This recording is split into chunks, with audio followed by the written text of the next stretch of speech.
we move along. So first things first, yeah, I've already opened up a PowerPoint. The process of recording a PowerPoint is quite simple. When you've opened it up, first create your PowerPoint the way that you want to create it, with animations, etc., the way that you would like to use it. Then, if you go to the top and you click on slideshow, you'll see there's an option that says record slideshow. If you click on this, it'll ask you, what do you want to record? Basically, what we are looking at, we want to record everything now. So just tick both boxes, and then we go to start recording. Once you start recording, you'll see a screen that looks very similar to any other screen, to a normal PowerPoint presentation screen that you've seen before. And here we have the presentation. The important thing is, if you look here at the top, it is being recorded. Everything is being recorded at this point in time. The pace at which I move through the thing, my voice, all of that is being recorded. So if I press space now, it goes to the next slide after 30 seconds. Then you'll see it starts with a new timer over there. This is the time spent on the first slide, whereas the second timer is the time that is spent on the presentation as a whole.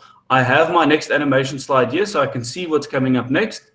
I haven't created any notes for myself, but it would be a good idea to do that. One thing I can say, when recording a video like this, it is a very good idea to have a basic kind of script that you prepare beforehand, especially when you are talking to a laptop for the first time, or whatever screen you're talking to. You are going to feel a little bit like a crazy person the first time you do it. Let me just double check if someone is trying to, yes, just want to accept the entrance. Okay, and then now I've stopped my recording. So if I click on recording, we're going to record over the thing again. Right, if I'm on my second one, there's an important little feature that I want you to take note of, the pen and laser pointer tools, right? So if I click on that, I've got a laser pointer, I've got a pen, I've got a highlighter, and I can change the ink color to whatever I want to. So let's just open up a few things. So if I'm explaining this, I'm going to talk about, I'm probably going to activate my laser pointer, and I'll say step 1, answer the question. Consider the question that's being asked and figure out in the simplest possible way your answer.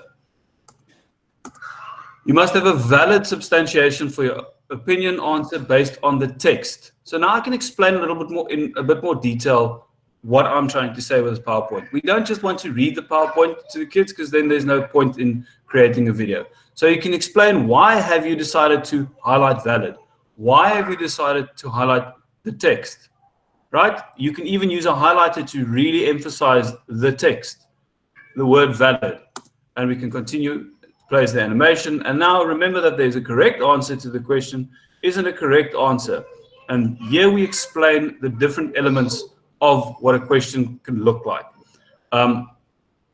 This is just a simple way, and in this way, you can run through your entire presentation. Remember, if the need arises, you can press the pause button. Everything will pause. You can get up, you can walk away, you can do whatever you want to do, and then resume recording. It'll just play again. Right. And then once I'm done with my slideshow, I just simply say end slideshow. Now you'll see in the corner, something has appeared that wasn't there before. You've got a little speaker button there, which you can press play.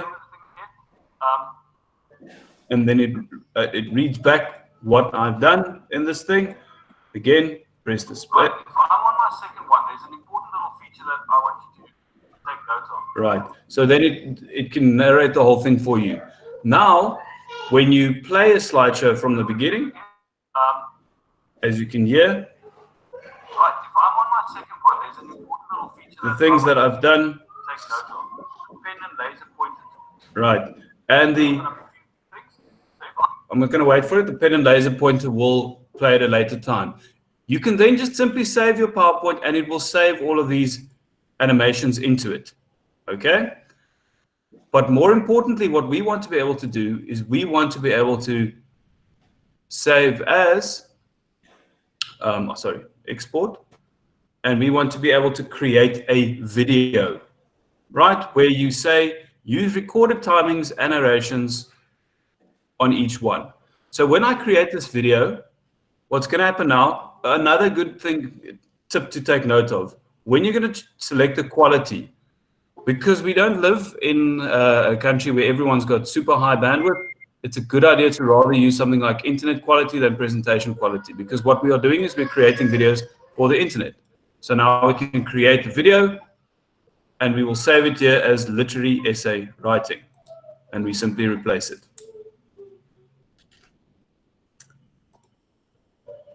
Right. So are there any questions around that? I think it's a pretty straightforward procedure, and it's a very useful tool because many of us are already using PowerPoints to teach. So now all that we do is we can open up the PowerPoints that we are using, add some narration, use the laser pointer, use the pen, etc., and bring our PowerPoints to life, so that essentially for a learner, it's going to have the same effect as sitting in class and listening to you teach. The big difference, of course, is no one is asking a question. You can't look at the faces of your learners to see if there's confusion or not. So my suggestion is go through it slowly, don't rush through things, and very importantly, prepare a script. Don't just open up the thing and start explaining what's going on. Make sure that you have prepared a script in detail so that everyone understands exactly what you are trying to do. Right.